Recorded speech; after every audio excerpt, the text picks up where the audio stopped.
নূহ আলাইহিস সালাম আউয়ালু রাসূলিন বুইসা ইলা আহলিল আরদ।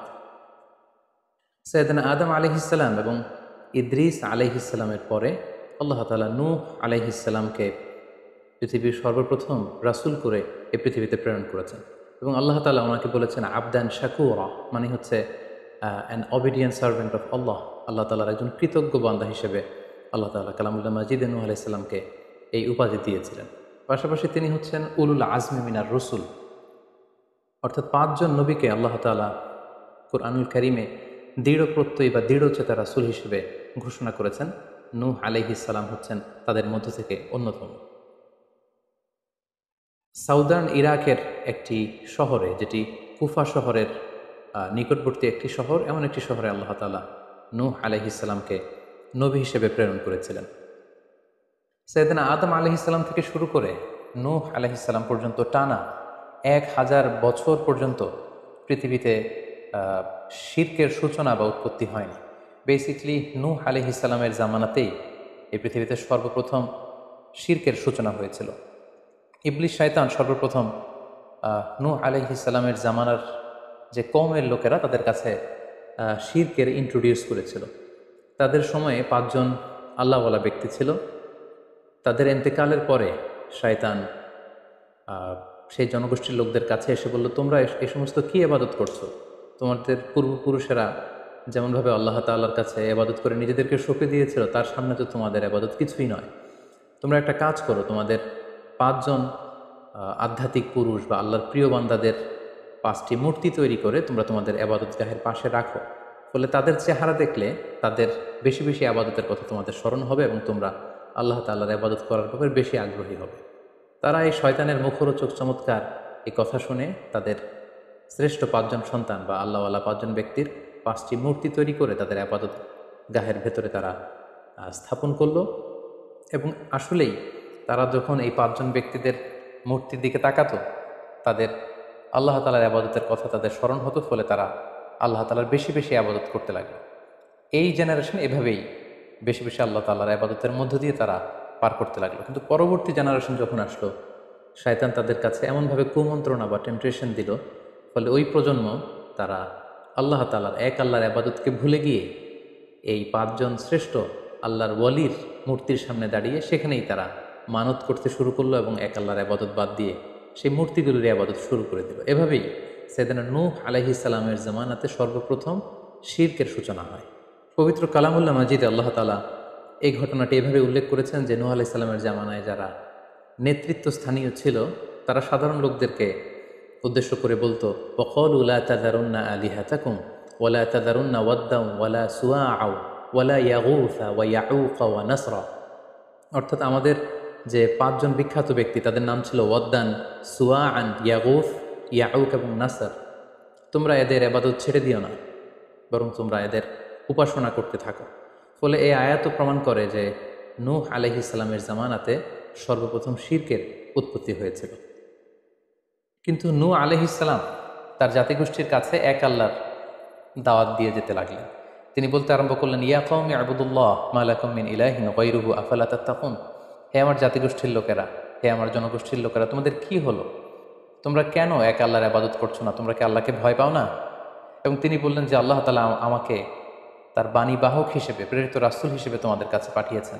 এই যে আমি তোমাদেরকে তাওহীদের বা এক আল্লাহর ইবাদতের দিকে দাওয়াত দিচ্ছি, এজন্য তো আমি কোনো পারিশ্রমিক তোমাদের কাছে চাচ্ছি না, বরং তোমরা যেভাবে শিরক করে যাচ্ছ, এক আল্লাহ ছাড়া মূর্তির পূজা করে যাচ্ছ, ইন্নী আখাফু আলাইকুম আযাবা ইয়াউমিন আযীম, আমি তোমাদের উপর কঠিনতম আযাব আসার আশঙ্কা করছি। সো তোমরা শিরক ছেড়ে দিয়ে, মূর্তি পূজা ছেড়ে দিয়ে, পৌত্তলিকতা ছেড়ে দিয়ে এক আল্লাহ তাআলার ইবাদতের দিকে ফিরে আসো। নূহ আলাইহিস সালাম যখন তার জাতিগোষ্ঠীর লোকদের কাছে তাওহীদের দাওয়াত বা এক আল্লাহর ইবাদতের দাওয়াত দেয়া শুরু করলেন, তার জাতির লোকেরা, তার কওমের লোকেরা নানা ধরনের টাল বাহানা, অজুহাত এবং বিভিন্ন ধরনের যুক্তি তারা স্থাপন করতে শুরু করলো। তাদের প্রথম যুক্তি ছিল যে, হে নূহ, কেন আমরা তোমার দাওয়াতে সাড়া দেব? কারণ সমাজের নিম্ন শ্রেণীর লোকেরা হচ্ছে তোমার অনুসারী। আরাদিলুনা বাদিয়ার রাই ওমা নারাকা ইত্তাবাআকা ইল্লাল্লাযীনা হুম আরাদিলুনা বাদিয়ার রাই। কারণ আমরা দেখতে পাচ্ছি সমাজের লো ক্লাসের যারা লোকজন, নিম্ন শ্রেণীর লোকজন, নিম্ন পেশার লোকজন, এরাই হচ্ছে তোমার ফলোয়ার। তোমরা আগে এই সমস্ত লোকদেরকে তোমার আশপাশ থেকে সরাও, তখন আমরা তোমার এ দাওয়াতকে গ্রহণ করব। তাদের আরও একটি যুক্তি ছিল যে তুমি এই নিম্ন শ্রেণীর লোকদেরকে নিয়ে সমাজে ইনফ্লুয়েন্সিয়াল হতে চাচ্ছ, ইয়াতাফাদ্দালু আলাইকুম। এই নূহ হচ্ছে জেলে সমাজ, কৃষক সমাজ, এই সমস্ত নিম্ন শ্রেণীর লোকদেরকে নিয়ে এই সমাজের মধ্যে একটা ইনফ্লুয়েন্স ক্রিয়েট করে সে আমাদের উপর সুপিরিয়র হতে চাইছে। এটা ছিল তাদের আরেকটা যুক্তি। তারা আরও বলতো যে আগে যদি এই নিম্ন শ্রেণীর লোকদেরকে তোমার কাছ থেকে তুমি তাড়িয়ে দাও, তাহলে আমরা তোমার উপর বিশ্বাস স্থাপন করতে পারি। নূহ আলাইহিস সালামের এই কথার জবাবে তিনি বলেছিলেন, ওমা আনা বিতারিদিল্লিযিনা আমানু, অর্থাৎ যারা আল্লাহ তাআলার উপর বিশ্বাস স্থাপন করেছে, যদিও তারা নিম্ন শ্রেণীর হয়ে থাকে, কি করে আমি তাদেরকে তাড়িয়ে দিতে পারি। তাদের আরও একটি যুক্তি ছিল যে তুমি আমাদের মতো মানুষ, দেখতে তো তুমি আমাদের মতো মানুষ, তুমি খাচ্ছ, যাচ্ছ, ঘুমাচ্ছ, ঘুরে বেড়াচ্ছ, বাজারে যাচ্ছ, ক্রয় বিক্রয় করছো, আমাদের মতো মানুষ হয়ে তুমি কেমন করে রাসূল হতে পারো? তুমি যে রাসূল, কি করে আমরা বিশ্বাস করব? কেন আকাশ থেকে ফেরেশতারা এসে বলে দিয়ে যায় না যে তুমি রাসূল? তাহলে তো আমরা ফেরেশতাদেরকে দেখলে আমরা আস্থা পেতে পারি এবং নিশ্চিত হতে পারি যে আসলেই তুমি আল্লাহর পাঠানো রাসূল। এবং তারা পাশাপাশি আরও বলতো যে আমাদের পূর্বপুরুষরা তো এই সমস্ত মূর্তিরই পূজা করেছে, তাহলে কি তুমি বলতে চাইছো এরা ভ্রান্ত ছিল? সর্বশেষে তারা বলতে আরম্ভ করলো যে নূহ, তুমি হচ্ছে মিথ্যাবাদী, পাগল এবং ভ্রান্ত, আমরা আমাদের অবস্থানে অটল থাকব। এভাবে সাইয়েদনা নূহ আলাইহিস সালামের তাওহীদের যে দাওয়াত তিনি তার সমাজে ছড়িয়ে দিচ্ছিলেন, তারা ডিরেক্টলি এই একত্ববাদের দাওয়াতকে তারা প্রত্যাখ্যান করলো, রিজেক্ট করলো। কিন্তু নূহ আলাইহিস সালাম তিনি হাল ছাড়েননি। তিনি টানা 950 বছর তার জাতিগোষ্ঠীর লোকদের কাছে তিনি এক আল্লাহর দাওয়াত দিয়ে যেতে লাগলেন। কালামুল্লাহ মাজিদ আমাদেরকে জানাচ্ছে, ওয়ালাকাদ আরসালনা নূহান ইলা কওমিহি ফালাবিসা ফীহিম আলফা সানাতিন ইল্লা 50 আমা। তিনি 1 বছর, 2 বছর, 10 বছর, 20 বছর নয়, টানা 950 বছর তিনি লাগাতার কন্টিনিউয়াসলি তার কওমের লোকদের কাছে তিনি এই তাওহীদের দাওয়াত দিয়ে যেতে লাগলেন। এবং তিনি দিন রাতকে এক করে টায়ারলেসলি, রেস্টলেসলি তিনি তার জাতিগোষ্ঠীর কাছে এই একই দাওয়াত দিতে লাগলেন। তিনি বলছেন যে রব্বি ইন্নী দাআউতু কওমি লাইলা ওয়া নাহারা, হে আল্লাহ, দিন রাত তো আমি চেষ্টা করে গেলাম, তাদেরকে তাওহীদের দাওয়াত দিলাম, কিন্তু তারা আমার কথা শুনছে না। ওয়া ইন্নী কুল্লামা দাআউতুহুম লিতাগফিরা লাহুম জাআলু আসাবিআহুম ফি আযানিহিম। এর মানে হচ্ছে আল্লাহ, আমি যখনই তাদেরকে দাওয়াত দিতাম, তারা তাদের আঙ্গুলগুলো তাদের কানের ভেতরে ঢুকিয়ে রাখতো, যাতে করে আমার তাওহীদের কথা তাদের শুনতে না হয়। এবং ওয়াস্তাগশাউ সিয়াবাহুম ওয়া আসররু ওয়াস্তাকবারু ইস্তিকবারা, তারা আমাকে দেখলেই চাদর দিয়ে তাদের মুখ পেঁচিয়ে রাখতো, যাতে করে আমার কথাগুলো তারা শুনতে না পায়। সুম্মা ইন্নী দাআউতুহুম জিহারা, আমি, নূহ আলাইহিস সালাম বললেন, আল্লাহ, আমি দাওয়াতি কাজ করার কোনো মাধ্যমই তো বাকি রাখিনি। আমি প্রথমে পার্সন টু পার্সন আমি প্রাইভেটলি দাওয়াত দিতাম। এটা যখন তারা অস্বীকার করলো, আমি তখন পাবলিক দাওয়াত দেওয়া শুরু করলাম। আমি তাদের বড় গ্যাদারিংসে, বিভিন্ন ফেস্টিভ্যালে যে তাদেরকে এই দাওয়াতের কথা শোনালাম, কিন্তু তারা প্রত্যাখ্যান করেছে।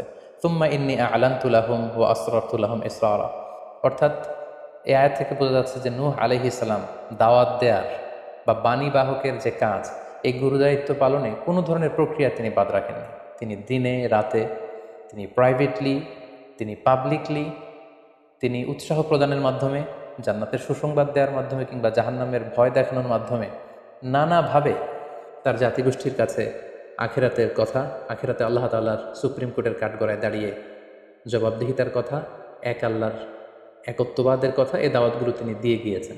কিন্তু অধিকাংশ ক্ষেত্রেই এবং অধিকাংশ লোকগুলোই নূহ আলাইহিস সালামের এই তাওহীদের দাওয়াতকে প্রত্যাখ্যান করেছিল এবং রিজেক্ট করেছিল। এভাবে নূহ আলাইহিস সালাম যখন দাওয়াত দিয়ে যেতে লাগলেন, তার কওমের লোকদের মধ্যে থেকে ফাইনাল যে রেসপন্সটি এসেছিল সেটি হচ্ছে, ক্বালু লা ইন লাম তানতাহি ইয়া নূহ লা তাকুনান্না মিনাল মারজুমিন। হে নূহ, অনেক হয়েছে, এবার তুমি থামো। তুমি যদি এই দাওয়াত দেয়া বন্ধ না করো, তাহলে আমরা তোমাকে স্টোনিং করে, পাথর মেরে, প্রস্তর নিক্ষেপ করে দুনিয়া থেকে বিদায় করে দেব। এবং তারা এও বলল যে ক্বালু ইয়া নূহ ক্বাদ জাদালতানা ফাআকসারতা জিদালানা, অনেক হয়েছে, তুমি অনেক আর্গুমেন্ট আমাদের সাথে দিয়েছো, অনেক তর্ক বিতর্ক তোমার সাথে হয়েছে, এবার থামো। ফাআতিনা বিমা তাইদুনা ইন কুনতা মিনাস সাদিকিন, তুমি যে আযাবের ভয় দেখাচ্ছ, পারলে সেটা দেখো। তুমি আমাদেরকে বলছো যে আমরা যদি এক আল্লাহর ইবাদত না করি, আমরা যদি পৌত্তলিকতা না ছাড়ি, তাহলে আল্লাহ তাআলা আযাব দিয়ে আমাদেরকে ধ্বংস করে দিবে। পারলে সেই ধ্বংসলীলা তুমি আমাদের সামনে নিয়ে আসো, পারলে সেই শাস্তি দেখাও তুমি যদি সত্যবাদী হয়ে থাকো। এবার নূহ আলাইহিস সালাম তাদের এ ধরনের অ্যাটিটিউড দেখে অনেকটা হতাশ হলেন। তিনি তাদের কাছে কোনো প্রতিদান চাইছেন না, তাদের কল্যাণের জন্যই, তাদেরকে জাহান্নামের আগুন থেকে বাঁচার জন্যই তিনি 950 বছর ডেডিকেট করে দিলেন তাদের দাওয়াতি কাজে। কিন্তু তারা যখন এই দাওয়াতি কাজে সাড়া দিচ্ছে না, অবশেষে হতাশ হয়ে নূহ আলাইহিস সালাম আল্লাহকে দোয়া করলেন, আল্লাহ ফাফতাহ বাইনি ওয়া বাইনাহুম ফাতহান, আমি আর পারছি না, আপনি এবার এসপার ওসপার করে দিন, আপনি একটা ফয়সালা করে দিন। অবশেষে তিনি বদদোয়া করে বসলেন, তাদের উপর অভিশাপ দিয়ে ফেললেন, কার্ডস করে বসলেন। তিনি বললেন, রব্বি লা তাযার আলাল আরদি মিনাল কাফিরিনা দাইয়ারা, হে আল্লাহ, আপনি এমন আযাব পাঠান, আযাব দিয়ে আপনি কাফিরদের আন্ডা বাচ্চা কাউকে আপনি অবশিষ্ট রাখবেন না, পুরো কাফির সমাজ, মুশরিক সমাজকে আপনি আযাব দিয়ে ধ্বংস করে দেন। যদি আপনি তাদেরকে বাঁচিয়ে রাখেন তাহলে তারা বিশ্বাসীদেরকেও সংক্রামিত করবে এবং তাদের অনাগত প্রজন্ম তারা পাপাচারী হয়ে এই পৃথিবীতে তারা ফাসাদ সৃষ্টি করবে। নূহ আলাইহিস সালাম যখন এরকম বদদোয়া করলেন, আল্লাহ তাআলা নূহ আলাইহিস সালামের এই অভিশাপ বা বদদোয়াকে কবুল করলেন এবং তিনি নূহ আলাইহিস সালামকে জানিয়ে দিলেন, নূহ, তোমার কথা মতো আমি এবার এটার একটা শেষ দেখে ছাড়বো এবং আমি পৃথিবীতে আযাব পাঠাবো। সে আযাবটি হচ্ছে ভয়ঙ্কর ধরনের বন্যা হয়ে যাবে গোটা পৃথিবীতে, মহাপ্লাবন ঘটবে। সো সে প্লাবন থেকে বাঁচার জন্য ওয়াসনাইল ফুলকা বিআইউনিনা ওয়া ওয়াহিনা, অর্থাৎ হে নূহ, তুমি আমার গাইডেন্স বা আমার পাঠানো দিক নির্দেশনা অনুযায়ী তুমি বিশাল একটি নৌকা বানাও বা কিস্তি বানাও বা বিশাল একটি জলতরী বা নৌযান বানাও, যাতে করে এই মহাপ্লাবন থেকে বাঁচার জন্য তুমি বিশ্বাসীদেরকে নিয়ে এই নৌযানে, এই কিস্তিতে, জাহাজে বা এই জলতরীতে, এই নৌকাতে তোমরা আশ্রয় নিতে পারো। আল্লাহ তাআলার পক্ষ থেকে এই আদেশ যখন আসলো, সাইয়েদনা নূহ আলাইহিস সালাম বিশ্বাসীদেরকে নিয়ে বিশাল এক জলতরী বা নৌকা বা বিশাল এক জাহাজ তিনি তৈরি করলেন। নূহ আলাইহিস সালামের কওমের মুশরিক লোকেরা যখন এই জাহাজ বা নৌকা বানাতে দেখলো, তারা হাসাহাসি শুরু করে দিল। কোরআন বলছে, ওয়া কুল্লামা মাররা আলাইহি মালাউম মিন কওমিহি সাখিরু মিন, তারা যখনই নৌকা বানানো, এই কিস্তি বানানো, এই বিশাল জলতরী বানাতে দেখলো, তারা ঠাট্টা বিদ্রুপ করলো। তারা বলল, নূহ, এই মরুভূমির মাঝখানে কোথায় তুমি এই নৌকা চড়াবে? তোমরা যেহেতু নৌকা বানাচ্ছ, পারলে একটা সাগরও বানিয়ে নাও, যাতে করে তোমাদের এই নৌকাকে, এই জাহাজকে তোমরা ভাসাতে পারো। সাইয়েদনা নূহ আলাইহিস সালাম এবং বিশ্বাসীরা আল্লাহ তাআলার উপর অটল থেকে আল্লাহ তাআলার দেয়া দিক নির্দেশনা অনুযায়ী তারা বিশাল নৌকা তৈরি করে ফেললেন। এ পর্যায়ে আল্লাহ তাআলা নূহ আলাইহিস সালামকে জানালেন যে মহাপ্লাবনের জন্য নূহ তুমি অপেক্ষা করতে থাকো এবং এই প্লাবনটা হবে 40 দিন লম্বা, 40 days long, and the entire world will be drastically flooded. গোটা বিশ্বের এমন কোনো জায়গা থাকবে না, আনাচে কানাচে গোটা বিশ্বটা এই মহাপ্লাবনের আওতায় এসে পৃথিবীর সব প্রাণীগুলো মারা যাবে। সো তুমি কি করে বুঝবে যে আমি কখন এই মহাপ্লাবন পৃথিবীতে দিচ্ছি? সেটার একটা সাইন হচ্ছে, তুমি যখন চুলার ভেতর থেকে ফুরফুর করে কলকল করে পানি বেরোতে দেখবে, তখনই বুঝবে যে সে টাইমটা চলে এসেছে। তখন তুমি হাত্তা ইদা জা আমরুনা বা ফারাত তান্নুর, চুলার ভেতর থেকে আগুনের পরবর্তীতে, আগুনের বিপরীতে পানি ছুটতে আরম্ভ করবে, তখনই বুঝবে যে সেই সময়টা চলে এসেছে, মহাপ্লাবনের সময়টা একেবারে ঘনিয়ে এসেছে। কুল নাহমিল ফিহা মিন কুল্লি যাওজাইনি ইসনাইন, তখন তুমি সমস্ত বিশ্বাসী বান্দাবান্দিদেরকে, যারা তোমার ফলোয়ার, যারা একত্ববাদী বিশ্বাসী, তাদেরকে নিয়ে সেই নৌকায় তুমি আরোহণ করবে এবং প্রতিটি প্রাণী থেকে জোড়ায় জোড়ায়, অর্থাৎ ম্যাসকুলিন অ্যান্ড ফ্যামিনিন, নারী পুরুষ জোড়ায় জোড়ায় তুমি নিয়ে সেই নৌকাতে আরোহণ করবে। কারণ এই মহাপ্লাবনটা এত ভয়ঙ্কর মহাপ্লাবন হবে, ফলে পৃথিবীতে কেউ বেঁচে থাকবে না এবং তোমরাই হবে নেক্সট জেনারেশন, এবং তোমাদের থেকেই পৃথিবী আবার নতুন করে সভ্যতা বিনির্মিত হবে এবং তোমাদের থেকে নতুন করে পৃথিবীর সব প্রাণীকুল আবার নতুন করে বংশবিস্তার শুরু হবে। আল্লাহ তাআলার এই গাইডেন্স অনুযায়ী নূহ আলাইহিস সালাম অপেক্ষা করতে লাগলেন যে কখন চুলার ভেতর থেকে কলকল করে পানি বেরোয়। হঠাৎ করে তিনি একদিন দেখতে পেলেন যে চুলার ভেতর থেকে পানি বেরোচ্ছে। তিনি সমস্ত বিশ্বাসীদেরকে নিয়ে এবং বিভিন্ন প্রাণীকুল থেকে জোড়ায় জোড়ায় নারী পুরুষ দুই ধরনের জেন্ডারকে একত্রিত করে নিয়ে তিনি আল্লাহ তাআলার নামে সেই নৌকার মধ্যে আরোহণ করলেন এবং আল্লাহ বললেন, ওয়াকাল আরকাবু ফিহা বিসমিল্লাহি মাজরেহা ওয়া মুরসাহা ইন্না রাব্বি লাগফুরুর রাহিম।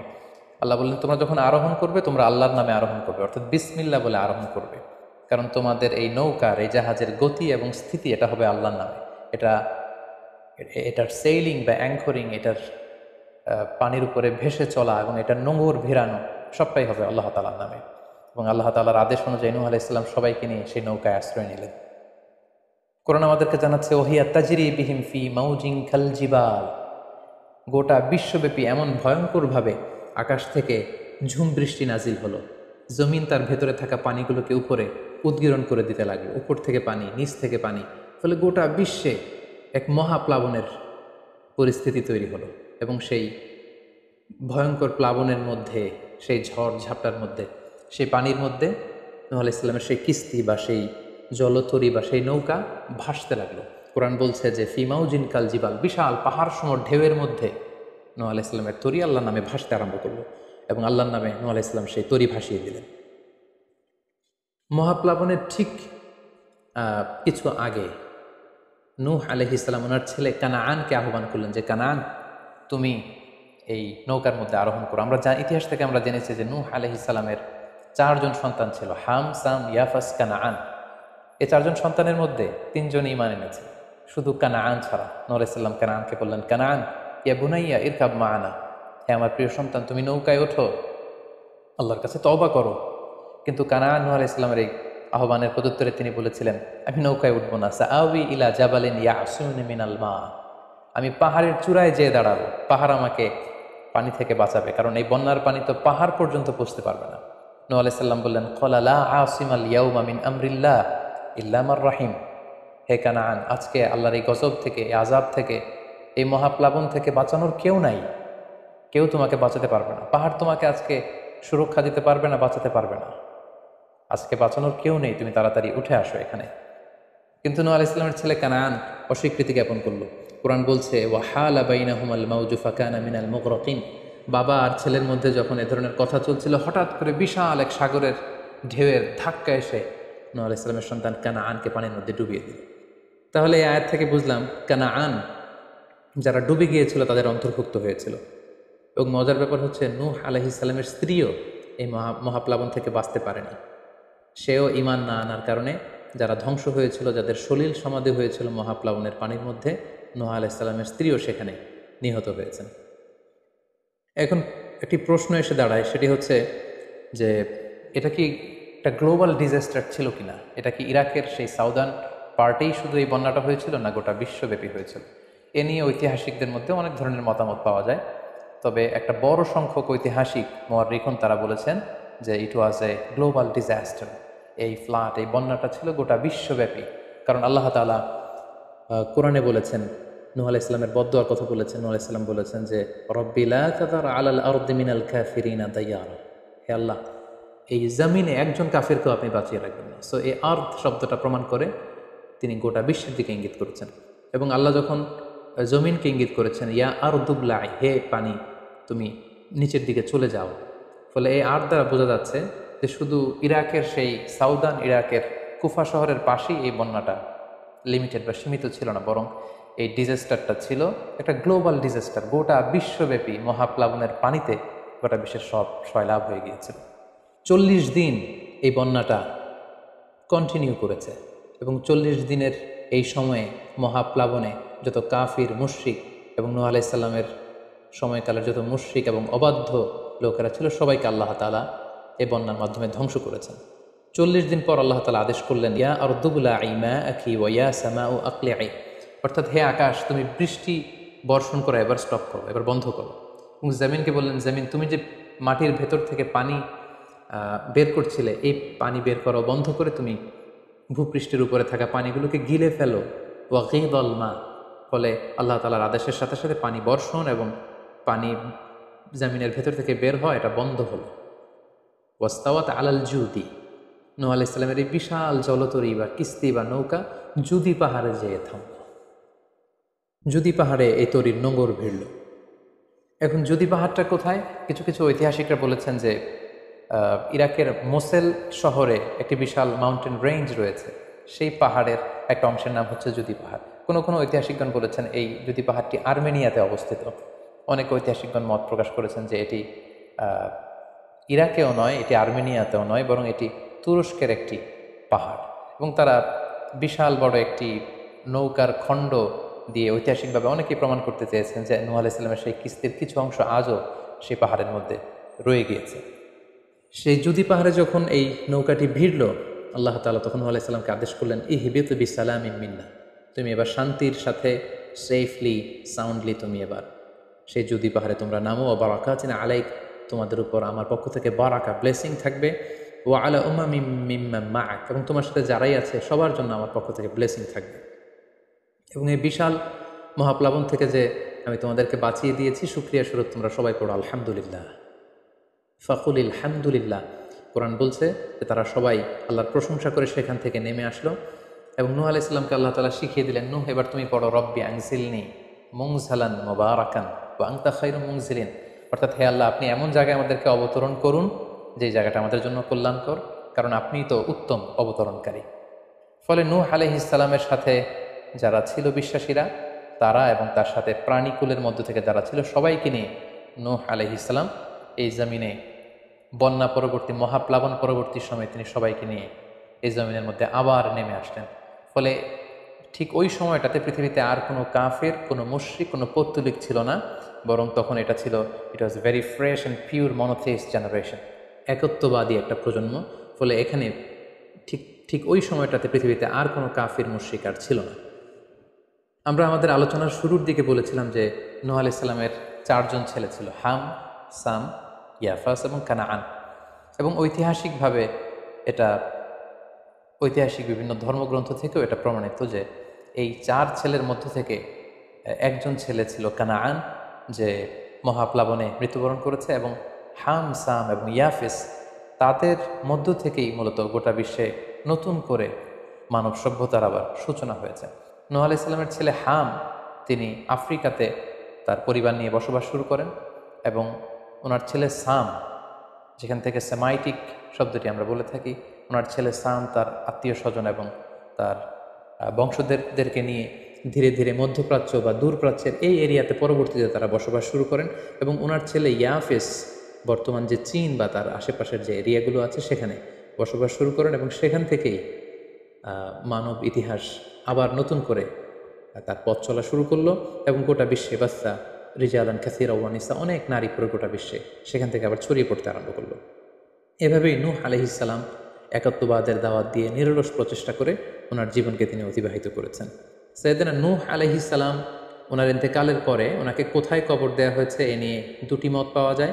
প্রথম মত অনুযায়ী ওনাকে মক্কাতে কবরস্থ করা হয়েছে, আরেকটি মত অনুযায়ী লেবাননের কার্ক নামে একটি এরিয়াতে জাবালে দীর, সেই দীর মাউন্টেনের পাশে সাইয়েদনা নূহ আলাইহিস সালামকে কবরস্থ করা হয়েছে।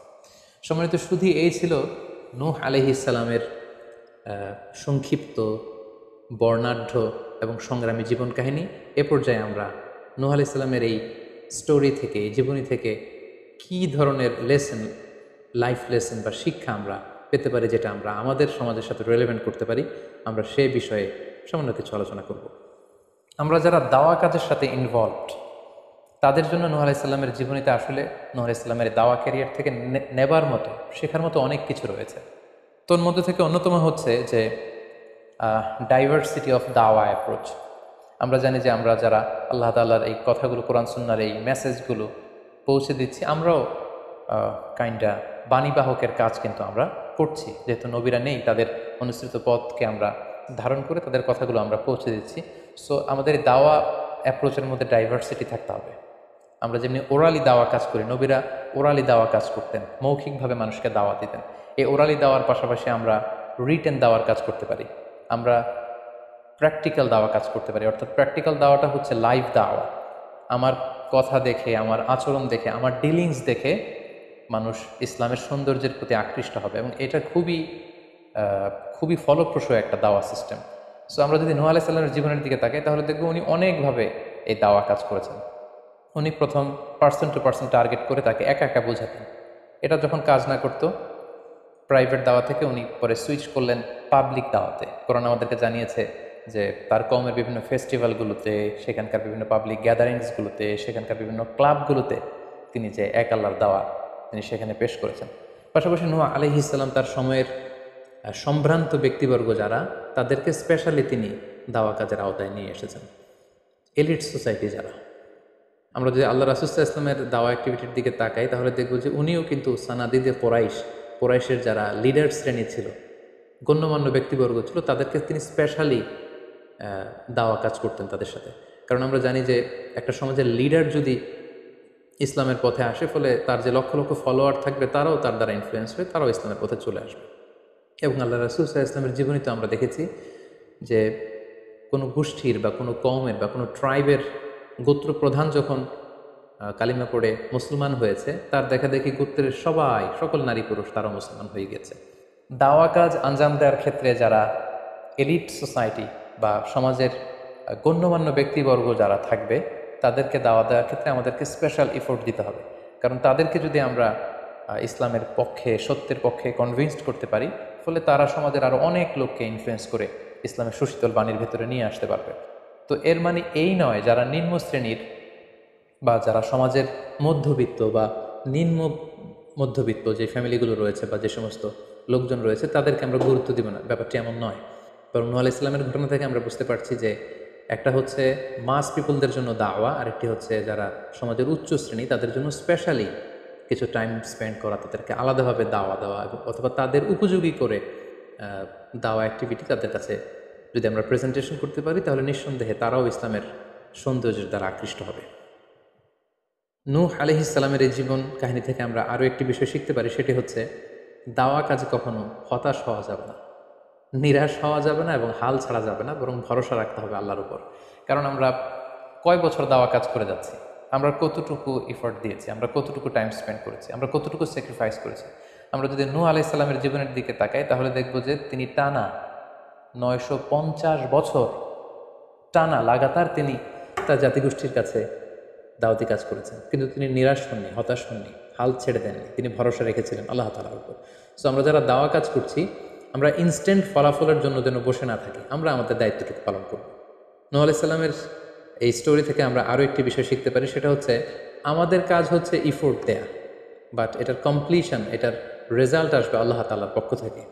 আরবিতে বলা হয় যে আস-সা'য়ু মিন্না ওয়াল ইতমামু মিনাল্লাহ, প্রচেষ্টা করার মালিক আমরা, সফলতা দেওয়ার মালিক হচ্ছেন আল্লাহ। আমি অনেক দাওয়াতি কাজ করছি, কিন্তু আমার দাওয়াতি কাজে কেউ সাড়া দিচ্ছে না, কেউ রেসপন্স করছে না, আমার দাওয়াতি কাজে কেউ ইসলামের প্রতি আকৃষ্ট হচ্ছে না, ইট ডাজন্ট মিন দ্যাট আমি একজন ব্যর্থ দায়ী, না, এটা কখনোই না। বরং আমি সিনসিয়ারিটির সাথে আমার সর্বোচ্চ প্রচেষ্টাটুকুন আমি করছি কিনা, সেটাই হচ্ছে দেখার বিষয়। আমার কত ফলোয়ার, আমার ডাকে কত মানুষ সাড়া দিল, এটা দেখার বিষয় না, বরং আমি আমার রোলটা প্লে করতে পারছি কিনা সিনসিয়ারিটির সাথে, এটা হচ্ছে দেখার বিষয়। এর কারণ হচ্ছে আল্লাহর হাবিব সাল্লাল্লাহু আলাইহি ওয়াসাল্লাম বলেছেন, কিয়ামতের দিন অনেক নবী দাঁড়াবে যাদের ফলোয়ার হচ্ছে হাতে গোনা অল্প কয়েকজন, মানে অল্প কয়েকজন ঈমান এনেছিল। পৃথিবীতে অনেক নবী ছিল, তারা কিয়ামতের দিন দাঁড়াবে, তার বিশ্বাসী উম্মতের সংখ্যা হচ্ছে মাত্র 2 জন। পৃথিবীতে এরকম অনেক নবী ছিল, কিয়ামতের দিন তিনি দাঁড়াবেন, তার উপর বিশ্বাস এনেছিল মাত্র একজন, মানে নবীও একজন, তার প্রতি ঈমানও এনেছে মাত্র একজন। এমনও অনেক নবী কিয়ামতের দিন আল্লাহ তাআলার দরবারে দাঁড়াবে যেই নবীর কোনো ফলোয়ার নাই, যেই নবীর কোনো বিশ্বাসী উম্মত নাই, অর্থাৎ নবী শুধু একা, তার সারা জীবনের দাওয়া কাজে কেউ তার ডাকে সাড়া দেয়নি। তার মানে কি তিনি ব্যর্থ? নেভার, কখনো না। তিনি তার দায়িত্বটুকুন পালন করেছেন, এজন্য তিনি আল্লাহ তাআলার দরবারে তিনি সফল। সো কে আপনার ডাকে সাড়া দিবে, কে ইসলামের পথে আসবে, এটা আমাদের দেখার বিষয় না। আমাদের দেখার বিষয় হচ্ছে আমরা আমাদের দায়িত্বটুকুন পালন করেছি কিনা, আমরা কোরআনের, ইসলামের সুন্দর বিউটিফুল মেসেজগুলো আমরা পৌঁছে দিতে পেরেছি কিনা, that should be hour concern. সেটাই হচ্ছে আমাদের দায়িত্ব। সূরা হুদে নূহ আলাইহিস সালামের ফলোয়ার কত ছিল এ ব্যাপারে আমরা জানতে পারি। আল্লাহ তাআলা বলছেন, ওয়ামা আমানা মাআহু ইল্লা কালিল, মানে নূহ আলাইহিস সালামের জাতিগোষ্ঠীর হাতে গোনা অল্প কিছু লোক ছাড়া তার প্রতি অন্যান্যরা ঈমান আনেনি। এই অল্প কিছু লোক, তাদের সংখ্যা কত? তাফসীর ইবনে কাসীরে এসেছে, সাইয়েদনা ইবনে আব্বাস বলেন যে কানু 80 নাফসান মিনহুম নিসাউহুম, নারী পুরুষ মিলিয়ে 80 জন। Could you imagine that? 950 বছরের দাওয়াতি ক্যারিয়ারে ওনার পরিমাণ এনেছে মাত্র 80 জন। তার মানে প্রতি 100 বছরে অন অ্যান অ্যাভারেজ 10 জন ওনার ওপর ঈমান আনেনি। কিন্তু উনি হচ্ছেন উলুল আজমি মিনার রসুল, এই মহাবিশ্বের 5 জন শ্রেষ্ঠতম নবীদের মধ্য থেকে তিনি হচ্ছেন অন্যতম। সো আমাদেরকে দেখতে হবে আমরা আমাদের দায়িত্বটুকুন পালন করছি কিনা, কতজন আমাদের ডাকে সাড়া দিল, কতজন আমাদের ফলোয়ার হলো, কতজন ইসলামের পথে আসলো কে আসলো না, সেটা আল্লাহ তাআলা নির্ধারণ করবেন। নূহ আলাইহিস সালামের জীবনী থেকে আমরা আরও যে শিক্ষাটি পাই, এবং এটি খুবই গুরুত্বপূর্ণ একটি লেসন, সেটা হচ্ছে হিদায়া অনলি বিলংস টু আল্লাহ। হেদায়ত দেওয়ার মালিক হচ্ছেন আল্লাহ।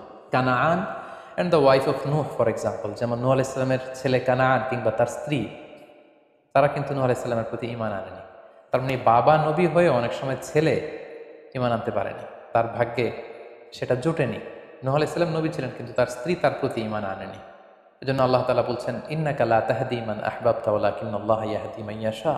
হে নবী, আপনি যাকে চান তাকে আপনি হেদায়েত দিতে পারবেন না, কারণ হেদায়েত দেওয়ার মালিক আপনি নন। হেদায়েত দেওয়ার নিরঙ্কুশ একচ্ছত্র ক্ষমতা হচ্ছে শুধুমাত্র কেবলমাত্র আল্লাহ তাআলার হাতে। তিনি যাকে চাইবেন তাকে তিনি হেদায়েত দেন। আমরা চাইলেই কাউকে হেদায়েত দিতে পারবো না। নূহ আলাইহিস সালামের জীবনী থেকে আরও একটি বড় শিক্ষা হচ্ছে যে আল্লাহ তাআলা হুট করেই কাউকে আযাব দেন না বা শাস্তি পাঠান না, বরং আল্লাহ তাআলা বারবার সুযোগ দিয়ে থাকেন। অনেক অনেক সুযোগ দেওয়ার পরে, বারবার সুযোগ দেওয়ার পরেও যখন কেউ সত্যের পথে ফিরে আসে না, বরং বারবার তারা অবাধ্যতা, দাম্ভিকতা এবং বাড়াবাড়ি করে, ঠিক তখনই আল্লাহ তাআলা তাদেরকে শাস্তি দেন। আমরা নূহ আলাইহিস সালামের জাতিগোষ্ঠীর দিকে যদি তাকাই, তাহলে দেখব যে তিনি 950 বছর তাদেরকে চান্স দিয়েছেন। এত লম্বা সময় তাদেরকে সুযোগ দেওয়ার পরেও তারা সত্যের পথে ফিরে আসে না। অতঃপর আল্লাহ তাআলা মহাপ্লাবন দিয়ে পুরো জাতিগোষ্ঠীকে ধ্বংস করে দিয়েছেন। নূহ আলাইহিস সালামের জীবনী থেকে সর্বশেষ যে শিক্ষাটি আমরা পাই, সেটি হচ্ছে সব ধ্বংস নয়। কিছু ধ্বংস আছে যেটা আবার নতুন করে সৃষ্টি করে, অর্থাৎ সৃষ্টির জন্য ধ্বংস। আমরা যদি দেখি যে আল্লাহ তাআলা এমন এক গজব পাঠালেন, এমন এক পানিশমেন্ট দিলেন, এমন এক মহাপ্লাবন দিলেন, যেটা দিয়ে গোটা পৃথিবীবাসীকে তিনি ধ্বংস করেছেন, অল্প কিছু মানুষ ছাড়া। কিন্তু আমরা যদি অন্য দিক থেকে খেয়াল করি, তাহলে দেখব যে এই ধ্বংসটি ধ্বংসের জন্য নয়, এই ধ্বংসটি ছিল নতুন করে সৃষ্টির জন্য।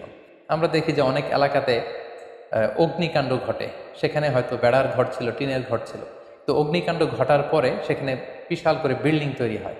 তার মানে সব ধ্বংসের জন্য নয়, কিছু ধ্বংস আছে সৃষ্টির জন্য। নূহ আলাইহিস সালামের ক্ষেত্রেও এই ধ্বংসের ব্যাপারটি ঠিক এমনই ঘটেছিল।